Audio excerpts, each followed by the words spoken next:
और नेक्स्ट जो कि थर्ड थ्योरम है, ये भी उतना इम्पॉर्टेंट जितना फर्स्ट और सेकेंड थ्योरम इम्पॉर्टेंट था। इस थ्योरम को पाइथागोरस थ्योरम के लोग के नाम से हम लोग जानते हैं, जो कि एक ग्रेट मैथमेटिशियन, जैसा कि नाम है थ्योरम का पाइथागोरस थ्योरम, पाइथागोरस के नाम पे इस थ्योरम का नाम पड़ा है। इस थ्योरम में क्वेश्चन में जो गिवन आएगा वो आएगा, prove that in a right triangle the square of the hypotenuse is equal to the sum of squares of other two sides.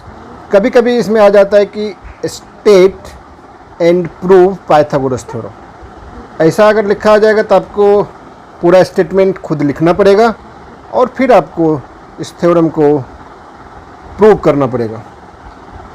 और अब तक आप समझ गए होंगे कोई भी थ्योरम प्रूव करने से पहले हमें 3 चीज़ें शुरू में लिखना बहुत ज़रूरी है। पहला चीज़ होता है गिवन, सेकेंड हमें क्या प्रूव करना है, और अगर आपके इस थ्योरम में किसी कंस्ट्रक्शन का रिक्वायरमेंट है तब कंस्ट्रक्शन भी आपको लिखकर मेंशन करना पड़ेगा। इस क्वेश्चन में गिवन क्या है, गिवन आपको स्टेटमेंट से पता चल जाएगा। गिवन यही है कि ABC एक क्या है, ट्रायंगल है। गिवन क्या है, ABC is a right triangle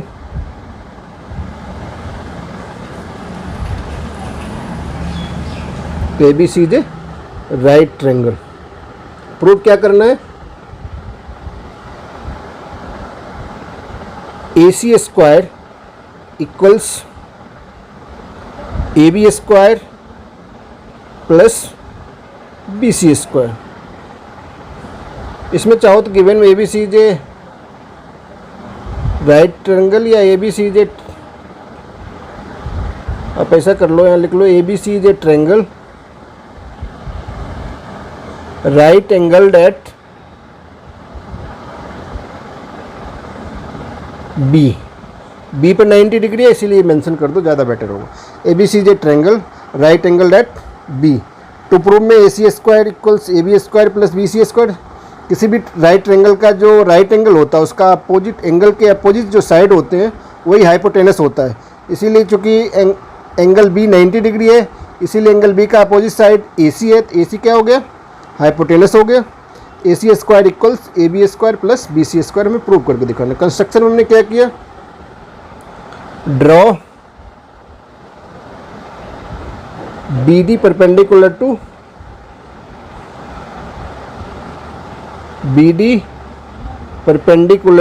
AC। BD से हमने AC पर एक परपेंडिकुलर लाइन ड्रॉ कर लिया जो कि BD है। अब हम प्रूफ शुरू करेंगे। प्रूफ में क्या करेंगे, एक बिगर ट्रायंगल और एक स्मॉलर ट्रायंगल लेंगे। In triangle ADB and triangle ABC, एक छोटा ट्रायंगल और एक बड़ा ट्रायंगल। छोटा ट्रायंगल आप ADB ध्यान से देख रहे हो, और जो बड़ा ट्रायंगल हमने पहले ही ड्रॉ किया है ABC। इस दोनों ट्रायंगल को हम सिमिलर करने का प्रयास करेंगे। सिमिलर करने के लिए अगर कंडीशन मैं समझा चुका हूँ इसी चैप्टर के सेकेंड वीडियो में।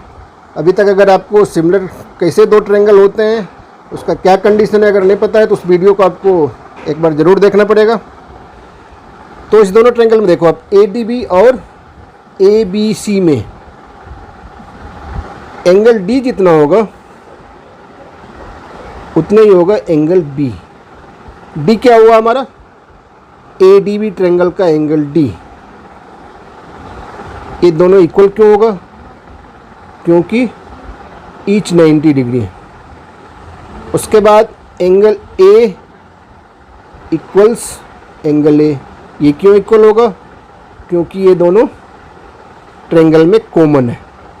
जो ये दो ट्रायंगल के अगर दो करस्पॉन्डिंग एंगल इक्वल होते हैं वो दोनों ट्रायंगल क्या हो जाता है, वो दोनों ट्रायंगल सिमिलर हो जाता है। कौन से कंडीशन से सिमिलर हुआ, ए कंडीशन से सिमिलर हो गया। और जब दो ट्रायंगल सिमिलर हो जाते हैं तो क्या होता है, तो उसके करस्पॉन्डिंग साइड जो है वो इक्वल रेशियो में होते हैं। अब पहले हमने यहाँ छोटा ट्रायंगल ए भी लिखा है, तो इसलिए हम ए डी बी ट्रायंगल का ही पहले साइड लेंगे। इसका साइड अगर हम ए डी लेंगे तो बड़े ट्रायंगल का साइड क्या हो जाएगा, A D upon A B equals, फिर छोटे ट्रायंगल का हमने ए बी ले लिया तो बड़े ट्रायंगल का हो जाएगा ए सी। अब ए बी ए सी हमने क्यों लिया, अब देखो अभी हमने ए बी अपॉन ए सी लिया, छोटे ट्रायंगल का ए बी क्या है, छोटे ट्रायंगल का ए बी हाइपोटेनस है क्योंकि यहाँ डी है, डी एंगल 90 है, इसके सामने का साइड क्या हो जाएगा ए बी, यानी छोटे ट्रायंगल के लिए ए बी हाइपोटेनस हुआ, तो बड़े ट्रायंगल में भी जो हाइपोटेनस है वही हम लेंगे। तो एंगल बी के साइड का, एंगल बी के अपोजिट का साइड क्या है, ए सी है, तो इसीलिए हमने यहाँ ए सी लिया। ये इक्वेशन हम अभी इक्वेशन लेट मत करो, एक बार क्रॉस मल्टीप्लाई कर लो। A B into A B क्या हो जाएगा, A B square equals A D into A C, इसे आप इक्वेशन फर्स्ट लेट करो। सिमिलरली चाहो तो आप प्रूव करके दिखा दो या सिमिलरली भी आप इसे लिख सकते हो, लेकिन मैं एक बार इसे प्रूव करके दिखा देता हूँ। इन ट्रायंगल, अब दूसरा छोटा ट्रायंगल जो है वो ले लो, in triangle B D C and triangle A B C.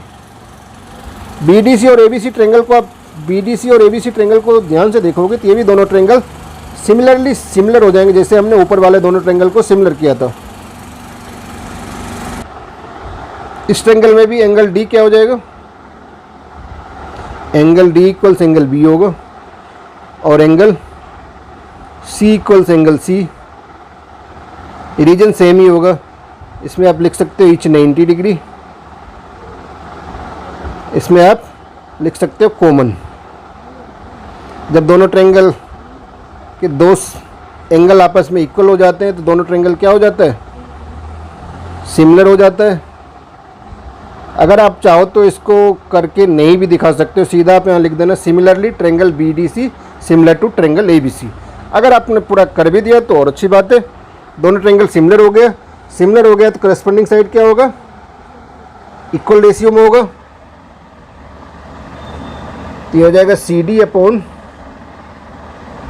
B C equals B C upon A C. ये भी जैसे हमने यहाँ किया था वैसे ही कर लिया। अब इसे भी क्रॉस मल्टीप्लाई कर लेंगे, ये हो जाएगा B C square equals C D into A C. ये इक्वेशन सेकेंड हो जाएगा। अब हम दोनों इक्वेशन को ऐड कर लेंगे।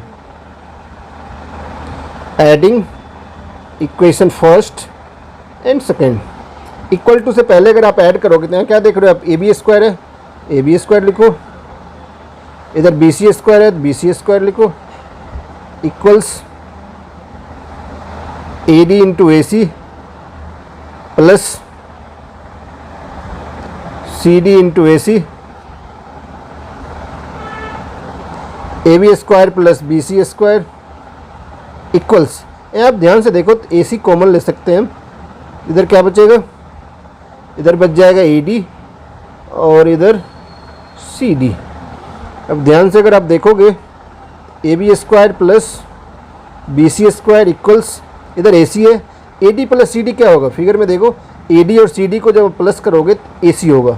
ए सी इधर पहले से है, ए सी इधर आ गया, ए सी इंटू ए सी स्क्वायर, यही हमें प्रूव करना था और ये प्रूव हो चुका है और मुझे विश्वास है आपको समझ में भी आ गया होगा। अगर एक बार में समझ में नहीं आएगा तो इसे रिपीट करके आप इस वीडियो को देख सकते हो 2 बार 10 बार।